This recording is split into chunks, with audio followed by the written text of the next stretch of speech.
de Jesus, e nós não podemos desprezar isso.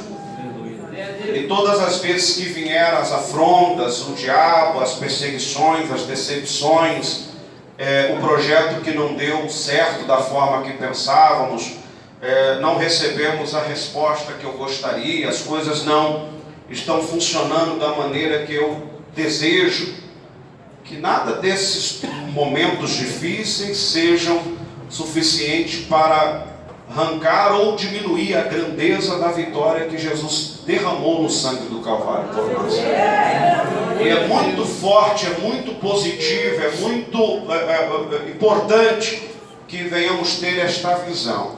Abra sua Bíblia em Apocalipse capítulo 5, porque eu entendo uma das grandes conquistas Glória a Deus. foi registrado aqui nesta reunião. E eu quero que você entenda isto, porque se não houvesse o derramamento do sangue do Cordeiro, Paulo não poderia escrever em Romanos 8, 35, 37, que em todas essas coisas somos mais do que vencedor em Cristo, por aquele que nos amou. Paulo não teria conteúdo para dizer onde é que está a morte, a sua vitória, onde é que está as pestes, as fomes, as decepções, onde é que está a sua vitória. Por mais que você venha contra mim, maior é o poder do sangue de Jesus. Livro de Apocalipse 5, ele diz assim: e vi na destra do que estava sentado sobre o trono um livro escrito por dentro e por fora, selado com 7 selos. E vi um anjo forte bradando com grande voz: quem é digno de abrir o livro e desatar os seus selos? E ninguém no céu, nem na terra, nem debaixo da terra podia abrir o livro nem olhar para ele. E eu chorava muito, porque ninguém for achado digno de abrir o livro, nem de ler, nem de olhar para ele. E disse-me um dos anciões: não chores, eis aqui o leão da tribo de Judá, a raiz de Davi, que venceu para abrir o livro e desatar os seus 7 selos. E olhei, e eis que estava no meio do trono, dos 4 animais viventes, e entre os anciões um cordeiro. E este cordeiro é como se ele tivesse sido morto, e ele tinha 7 pontas, 7 olhos, que são os 7 Espíritos de Deus, enviado toda a terra. Amém. Podem sentar, por favor. Amados, vamos ser sucintos. Quando nós falamos de Apocalipse, nós estamos falando do livro escatológico da Bíblia, o livro que encerra o canon dos 66 livros, que chega até nós desde a tradução do século XVI, e chega para nós principalmente no início do século XX, e vem propagando esta palavra. Quando falamos de Apocalipse, nós falamos de textos e contextos que têm algumas interpretações para o tempo passado, outros para o tempo presente, e outros textos que são para o tempo futuro. Mas independente disso, esse texto, ele nos remete à maior história que alguém pode contar acerca de uma grande vitória. Todos os grandes homens do passado que tiveram grandes conquistas no mundo, nenhum deles podem se comparar à conquista de Cristo Jesus na cruz, porque por maiores que foram exércitos, por maiores que foram grandes líderes, nenhum deles poderá ou jamais poderá se comparar à conquista que Jesus assim nos trouxe na cruz do Calvário. E como toda guerra existe a batalha a ser enfrentada, toda vitória existe uma carência de busca de um resultado de vitória, porque não está em nossas mãos. A conquista da vitória nós devemos planejar, lutar, construir e fazer com que ela possa se tornar possível. E requer os elementos básicos de uma guerra. E é exatamente sobre isso que eu quero trazer para vocês, que essa conquista de Jesus, ela não foi nada fácil. Até porque, antes de Jesus, Deus enviou um projeto arquitetônico desde a criação do homem que Ele amou, e depois o homem perdeu o foco em Deus e acabou se desviando para suas próprias vontades. A primeira menção, a Bíblia vai chamar de alguns grandes homens de patriarcas. Começa desde o jardim do Éden, assim quando Adão e Eva é amado por Deus e colocado ali o seu fôlego, Deus bota o fôlego de vida em Adão e faz Eva com as próprias mãos. De todas as criaturas, essas foram as únicas duas que a Bíblia menciona que Ele toca com as mãos ou coloca seu sopro. Deus dá algo de si para eles, porque até a lua, Ele fala, haja um luminar, o sol, Ele haja outro luminar, haja água salgada e águas doces, haja árvores frutíferas e árvores não frutíferas, haja animais de 2 patas, ou de pé, ou de 4, haja com penas e outros com pelo. Ele não tocou em nada, só disse haja e assim aconteceu. Mas no homem nós sabemos que Ele pega e faz, e depois que Ele faz, Ele coloca o seu fôlego de vida, e ainda diz, e Deus achou que era bom, e faz Eva também com as suas próprias mãos. E isso vai nos remeter ao primeiro posicionamento, que Deus, quando Ele toca algo com as suas mãos, é que Ele valoriza ainda mais do que quando Ele fala. É uma demonstração de elo, de confiança, de amor e de ligação contínua. E por isso Ele não permite, nem se permite que nada possa romper esta ligação. E na medida que o homem escolhe mais o pecado do que a Deus, abre margem para esta aliança ser arranhada e depois quebrada, afastando o homem de Deus. E aí entra a força destrutiva do inimigo de Deus, que é o nosso adversário. Então vem o primeiro patriarca, Adão, gera-se filhos, depois a humanidade começa a crescer, só que a humanidade, até chegar na geração de Noé, que é o segundo patriarca, eles preferem mais o pecado do que a Deus. Então Deus destrói com o dilúvio, como todos sabem, a primeira geração. No entanto, da semente de Noé, Deus planeja começar uma nova história, e da descendência de Noé começa a ser povoado a terra, até chegar a Abraão, o terceiro patriarca, onde Deus faz promessa a Abraão e multiplica aquele povo. E agora Deus já não chama mais só dos filhos dele, gerações dos patriarcas, mas agora Deus também quer constituir um povo seu, uma nação sua, debaixo das suas regras. Mas o povo prefere o pecado do que a Deus, e acaba errando também no tempo de Abraão. Depois o povo também erra no tempo de Isaac, e depois o povo também erra no tempo de Jacó, chegando até ser prisionado e levado em cativo para o Egito por causa dos seus pecados. Encerrando-se ali, dentro da era de Jacó, o período dos patriarcas, Israel estava debaixo de um jugo, através do sofrimento, para que eles pudessem lembrar que como era bom servir a Deus, como era bom estar debaixo dos conselhos de Deus. Então eles pecaram contra Deus, e por isso veio as suas consequências. Neste entanto, Deus ainda dá mais uma oportunidade, seja 400 anos, 430 anos, como alguns dizem. Ali Deus levanta Moisés. Uma hora ele é chamado de profeta, outra hora ele é chamado de patriarca, outra hora ele é chamado de estadista, e outra hora ele é chamado de libertador, considerando, independente de qual título seja melhor qualificado ou empregado em Moisés, ele foi um grande homem usado por Deus para trazer liberdade, uma nova oportunidade para Israel. Israel consegue a sua liberdade, consegue ser solto daquela escravidão, vai para o deserto. Deus vai prover todas as necessidades humanas, não as vaidades humanas, mas as necessidades de sobrevivência de Israel em pleno deserto. Mesmo assim, Israel lá no deserto prefere mais a idolatria e muitos desejam até a escravidão do Egito, abominando os conceitos de Deus e rejeitando. Então encerra-se esse período desse grande estadista que vem assumir o elo de ligação dos patriarcas. Mas Deus não deixa o seu povo sozinho. Então Deus levanta um grande líder chamado Josué para substituir, mas dar continuidade à lei de Deus. E quando o povo, depois de Josué, começa a pecar contra Deus, errar contra Deus, o próprio povo rejeita os patriarcas, o próprio povo rejeita os líderes e os grandes líderes deles, estadistas. Então Deus começa a levantar juízes para governar Israel. E dentro de Israel, Deus vai levantar juízes como Sansão. Deus vai levantar juízes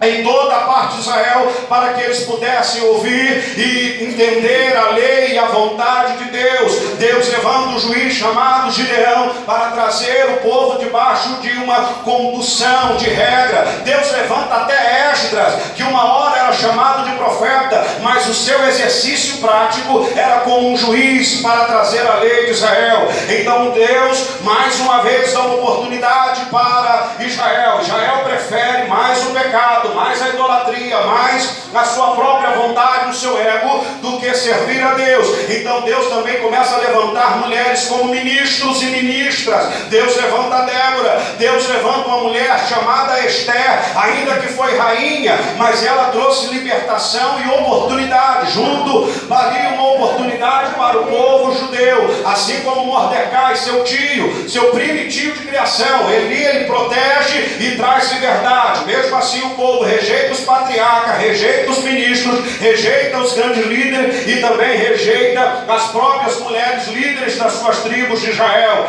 Então o povo de Israel não queria ser governado nem obedecer regras. Então Deus começa a trabalhar uma nova oportunidade para Israel. Então Deus levanta reis. Levanta lá em Israel um rei chamado Saul. Saul governa Israel durante 12 anos, foi muito bem sucedido.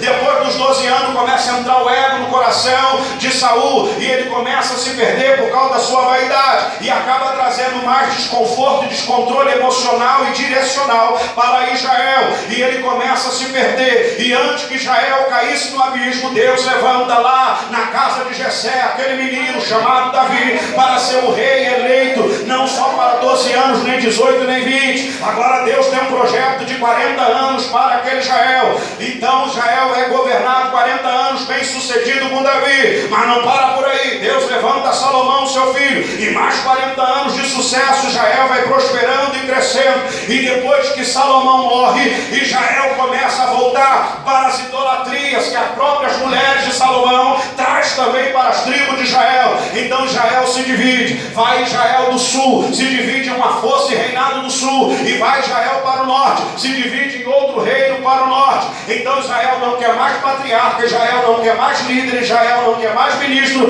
Israel também não quer mais nenhum tipo de rei para eles, porque depois de Salomão todos os reinados sucumbiram. Então eles vão ser escravos e vão ser dependentes de novo de outros reis idólatras, para que eles pudessem sentir a necessidade de voltar para Deus. E lá dentro daquelas tribos, duas tribos não se converteram à idolatria, duas tribos não se renderam à idolatria, duas tribos não voltaram para a idolatria, e lá estava a tribo de Judá e a tribo de Benjamim unida, batendo ali na mesma porta e guardando a arca do tesouro. Então Deus dá uma oportunidade levantando o profeta, ainda que Samuel é chamado de profeta, mas o seu exercício prático era de juiz para julgar Israel. Mas naquele tempo Deus começa a levantar profeta em Israel para falar com Israel, e dentro do reinado Deus levanta o profeta Isaías, e lá dentro da cidade Deus levanta o profeta Jeremias, e lá no cativeiro Deus levanta o profeta Ezequiel. Então Deus fala sobre o Messias pela primeira vez através de Isaías, e Deus fala sobre o sofrimento de Israel por rejeitar o Messias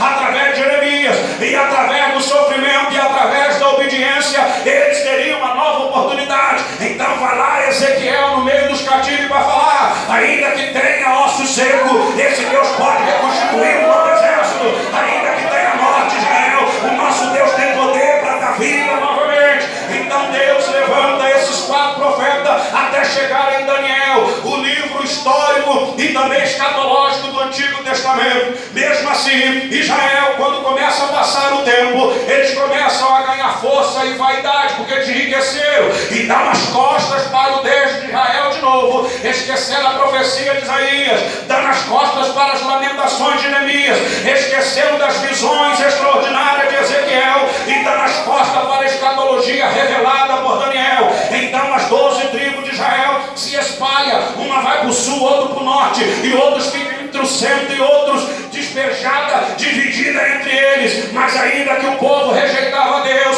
havia aqueles que clamavam ao Senhor, assim como a família de Jabes, assim como outras famílias guardavam a lei de Deus. Então Deus não deixa teu povo desamparado. Então Deus começa a levantar outro profeta. Deus levanta Oséias, Miqueias, Sofonias e Ageu. Deus começa a mandar profeta para cá. Vai para cá Sofonias, vai para lá Ageu, vem para cá Joel, vai para lá Jonas, vem para cá, vem que eu quero falar contigo, porque ainda que vós rejeitaste a minha voz, mas eu continuarei falando, porque eu tenho compromisso com a minha palavra.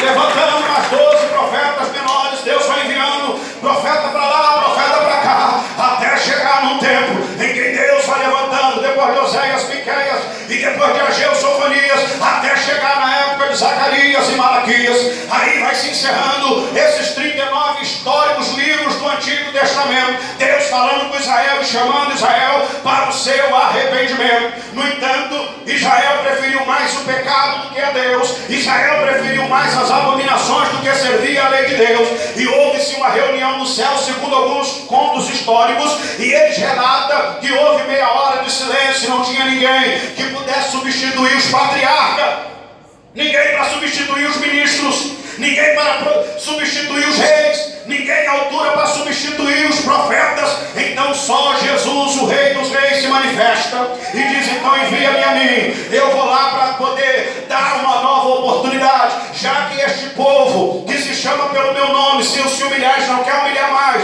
se orar, não quer orar mais, se buscar a minha face, não querem mais a minha face, e o pior, não querem se converter dos seus maus caminhos. Então a abominação se tornou mais forte do que o prazer da santificação, a idolatria, a maldade, a inveja, a covardia, o adultério, a fornicação e a desgraça se tornou mais forte do que o prazer de servir a lei de Deus. Então Jesus encontra uma sociedade terrível, vem no ventre de Maria, e mesmo assim Jesus nasce, 2 anos já começa a passar perseguição, vai para o Egito. E eu quero que a igreja entenda: todo o projeto do diabo para parar o projeto de Deus foi através do pecado. Toda a ferramenta que o diabo utilizou para frear o povo de Deus de ser abençoado é o pecado. Por isso que Isaías 59 diz: olha, a mão do Senhor não está encolhida não, ela está estendida, o ouvido dele está tapado não, está ouvindo. Então por que nós não somos abençoados? Então lê o restante: por causa das vossas iniquidades tem criado uma separação entre você e o Senhor. E ele vai lá remeter em Oséias para dizer: ó Israel, convertei-se ao Senhor vosso Deus, chegai-vos a mim, que eu chegarei a vós. Malaquias primeiro, Deus vai falar: eu, Senhor, não mudo, quem deu as costas para mim foi vocês. Enquanto apresentaste no meu altar coxo, animal imundo, animal doente, vocês rejeitaram a minha voz. Mas aqueles que se humilhará, certamente eu exaltarei. Malaquias 3,18. E outra vez vereis a diferença entre o justo e o ímpio, o que serve a Deus e o que não serve. Este está sob o meu controle. Então Jesus começa a crescer lá no Egito, 2 anos, volta, e alguns vão dizer que Jesus começou a falar acerca dos 6 anos já alguma coisa, mas alguns registros vão apontar para a sua idade entre 9 e 12 anos, e o mais importante é o registro dos 12 anos, porque até o 9 ele não poderia se manifestar em reunião pública, porque era proibido por lei. Então a partir dos 12, entre 12 a 15 anos, Jesus já é visto falando algumas coisas de um novo evangelho. Novo, o evangelho já quer dizer novo, boas novas, coisa nova, vem novidade por aí. Só que agora ele não está profetizando, só que agora ele não está falando de arca, agora ele não está falando de dilúvio, agora ele não está falando mais de converter ali não, porque vai vir fogo do céu. Ele não está dizendo isso, ele está dizendo: quem tem sede, quem tem sede, quem tem sede, venha, porque agora eu sou maior do que os profetas. Eles mandavam ir até a fonte, eu sou a fonte. Eles mandavam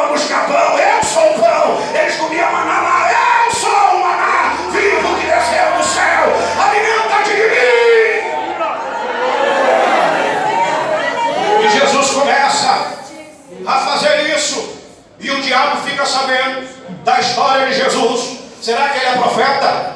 Será que ele é um sumo sacerdote? Será que ele é o quê? Será que ele é quem? Quem é esse Jesus? E quando encontram João Batista pregando acerca de Jesus, eles mesmo queriam incriminar João. E cerca João Batista, 6 meses mais velho do que Jesus, e fala para ele: João, você é o profeta? Não, não sou profeta não. Você é o Messias? Não, não sou eu não, vocês estão equivocados. Você é quem? Você é Elias? Não sou Elias não. Você é uma das 2 testemunhas? Não estou dizendo nada disso. Então quem você é? Eu sou a voz que clama no deserto. Eu sou aquele que está preparando o caminho, porque o poderoso é quem vem depois de mim. Se vocês estão impactados com o que eu prego, vocês verão sinais como nunca visto através dele. Ele tem a chave da vida eterna, ele tem o segredo da vida eterna, ele tem tudo, porque ele é o Rei dos Reis, o Senhor dos Senhores. Pastor, mas o senhor pregou e leu em Apocalipse, estão chegando. E Jesus começa a falar, Jesus começa a ensinar. E começaram a fazer de tudo. O diabo tenta fazer de tudo para fazer Jesus pecar, porque o diabo sabe que se Jesus pecasse, acabou a oportunidade de salvação, acabou o escape de salvação, acabou o elo de salvação. Se o pecado atrapalharia, ia quebrar todo o projeto de Deus. Mas não para por aí. Passa 20 anos, 21, 22, 23, 24, 25, 26, 27, 28, 29, 30, 31, 32, 33 anos, Jesus não pecou. Ele cumpre o batismo como um ato público. Sai possivelmente entre Betesda e Cafarnaum. Chega no domingo. Na segunda-feira faz a sua reunião com os apóstolos. Na terça-feira ainda opera alguns sinais. Na quarta-feira ele começa a dar instrução, porque era a semana pascual. E era semana de festa, 7 dias de festa. E quando dá numa quinta-feira, Jesus prepara a sua santa ceia, aonde ele decreta a verdadeira aliança. E depois que ele cumpre a santa ceia, eu queria chamar a tua atenção que Jesus aceita a traição depois da ceia, porque ele já entendeu que o que ele tinha que fazer ele fez. E eu paro a mensagem aqui só uns 3 minutinhos para te dizer: nunca rompa, nunca venha romper a sua aliança com Deus, independente do preço que te espera no amanhã. Jesus sabia que seria traído, sabia que seria morto, mas ele não abriu mão da sua aliança.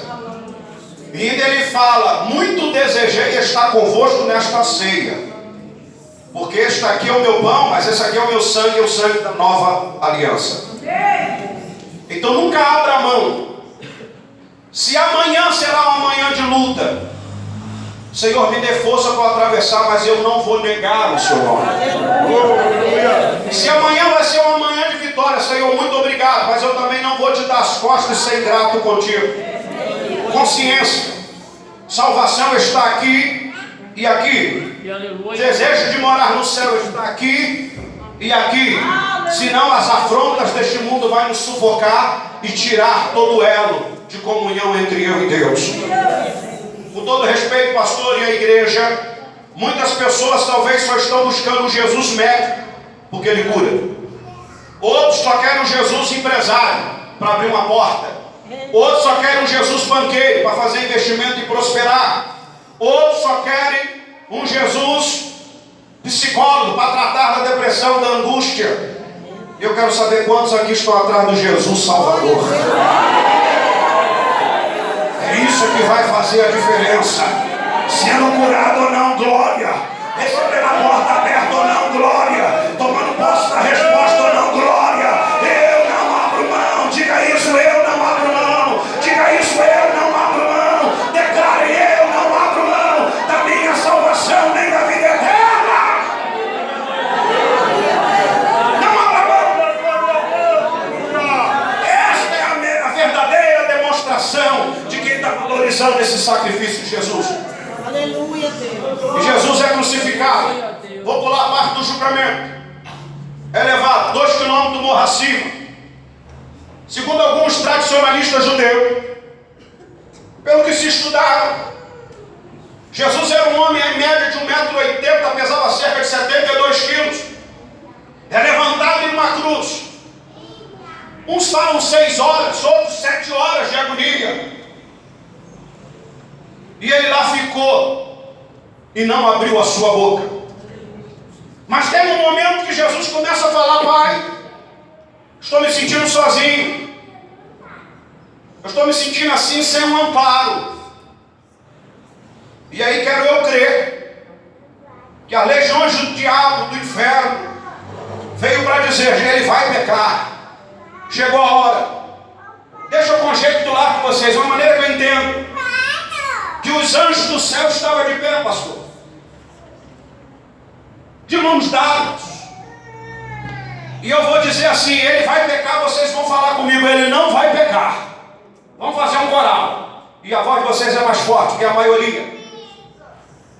E os demônios diziam: ele vai pecar. Ele não vai pecar. Ele vai pecar.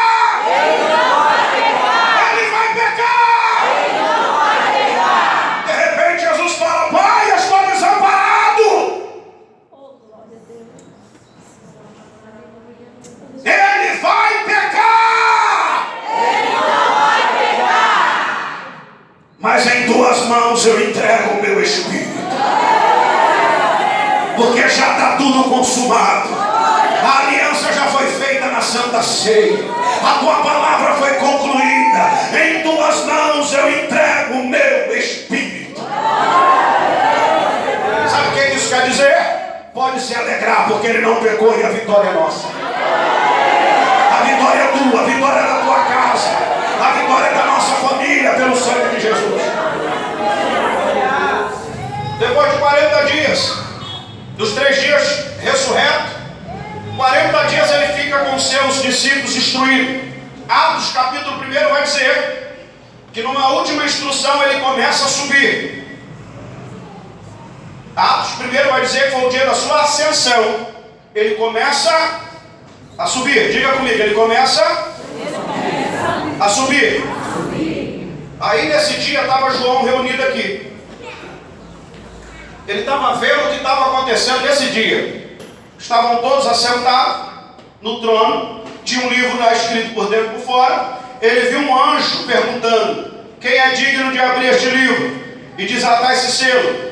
Ninguém no céu, porque ele não estava lá ainda. Nem na terra, porque ele já não estava mais, já estava subindo.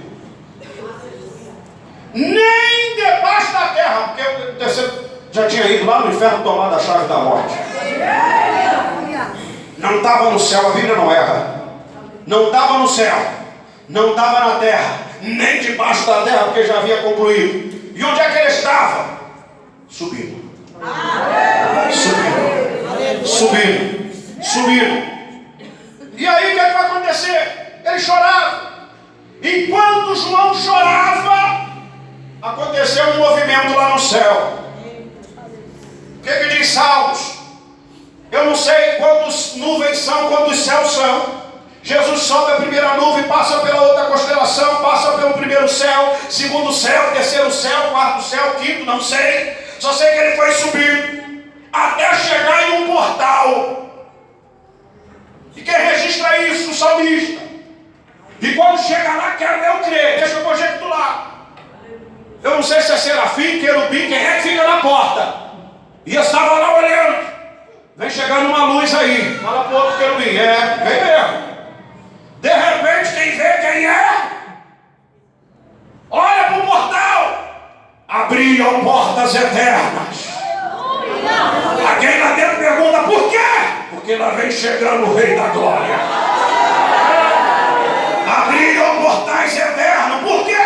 Porque lá vem chegando o Rei da Glória. E a porta foi se abrindo. A porta foi se abrindo. A porta foi se abrindo.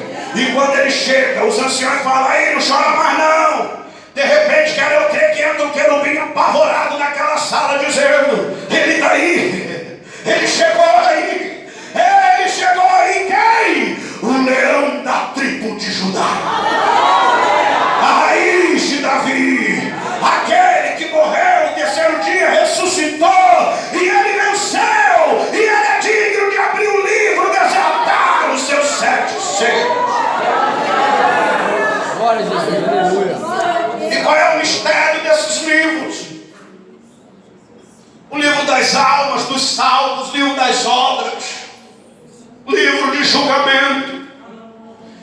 encerrar a mensagem para te pedir, pelo amor de Deus, igreja, pelo poder que há no sangue de Jesus, lute pela tua salvação. Por favor, não seja crente como muitos estão. Não pare em lugar nenhum, não se firme em lugar nenhum. Se não tiver pregador famoso, não venho na igreja. Se não tiver cantores famosos, eu não venho na igreja. Essa igreja não precisa de muita coisa não. Só as orações que já foram feitas aqui. Já houve a manifestação do Todo-Poderoso. Pelo amor de Deus, não fique atrás de conversinha, de profecia rasa, de revelação sem fundamento. A maior revelação é a Bíblia. Eu amo a Deus porque eu amo a Bíblia. Eu amo a Bíblia porque eu amo a Deus. Examine nela. A Bíblia é a âncora mestra que fundamenta a nossa república. A Bíblia é a luz para aqueles que estão na escuridão. A Bíblia é a fonte que sacia toda a carência de sede da alma e do espírito. A Bíblia é o pão vivo e o alimento eterno para saciar todas as nossas necessidades. Eu amo a Deus porque eu amo a Bíblia. E o nosso Jesus, em São Mateus, ele se manifesta como Jesus o Cristo, o prometido. Em Marcos ele é um médico que opera milagres. Em Lucas ele é a nova esperança para aquele que crê. Em João ele é o verbo encarnado, revelado até nós. Em Atos ele é a confirmação e a descida do Espírito. Em Romanos ele é a oportunidade para uma nação. Em Coríntios ele é a carta para a igreja. Em Gálatas ele é fruto do Espírito. Em Efésio ele é a armadura de Deus. Colossenses, Filipenses e Filemão, ele é a nova esperança para um tempo de graça.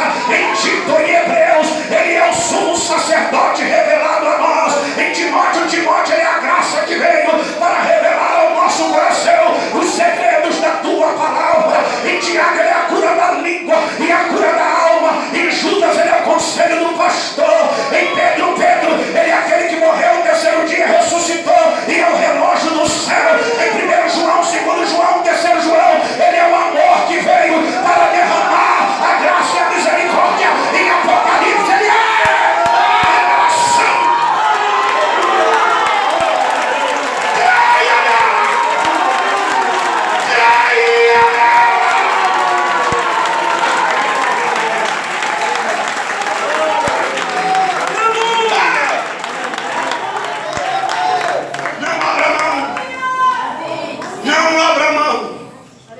Não abra mão dos seus sonhos. Aleluia. Não abra mão. Aleluia, Deus. Para servir de conselho e para encerrar. Glória a Deus. Fala comigo, não tem ninguém como Jesus. Não tem ninguém como Jesus. Não tem ninguém como Jesus. Não tem ninguém como Jesus. O Senhor Jesus curou 4 pessoas aqui do coração da glória. 6 pessoas com problema nos ossos. Só levanta a mão e recebe. Já aconteceu. 2 pessoas pensando em ir embora da sua casa. Quem sai hoje é a obra do diabo. A paz entrou na tua casa agora. Recebe aí. Eu estou ouvindo a voz de Deus. Levante a mão e recebe. Eu estou vendo Deus agir nesta igreja. Não há ninguém como Jesus.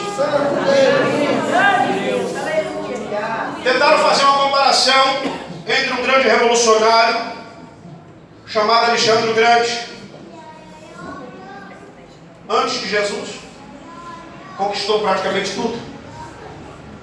E como Alexandre o Grande, idade baseada, quase lá ali com a de Cristo, tentaram fazer uma semelhança. Alexandre o Grande, filho de Olímpia e Magno, nasce na Macedônia. Filho de reis, nasce no palácio. Jesus, humanamente falando, filho de Maria, esposa de um carpinteiro, e nasce numa manjedoura, cercado de animais. Alexandre o Grande aprende filosofia e as ciências da época, falando-se de Sócrates e Platão.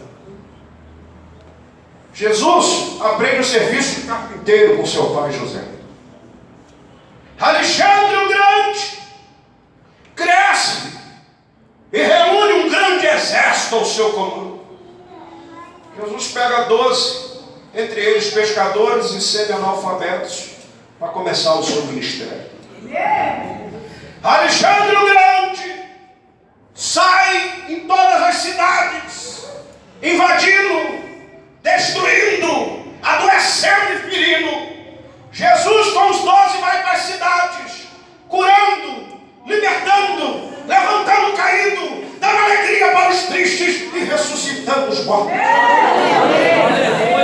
Alexandre o Grande matou milhares e trouxe outros milhares em cativo. Jesus derramou a sua vida por milhões e trouxe libertação para todos que estão em cativo. Alexandre o Grande, aos 33 anos de idade, morreu.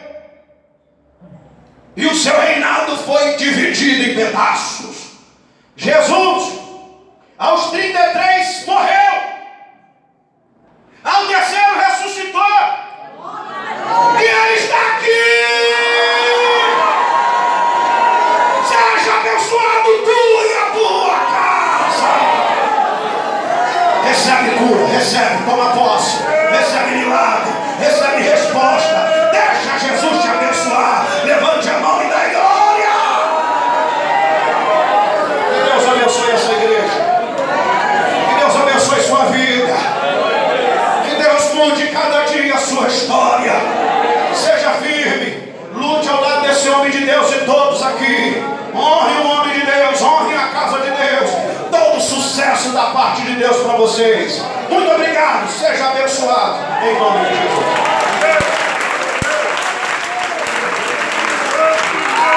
A história mentirosa diz que ele entrou em Jerusalém e tacou fogo, matou todo mundo.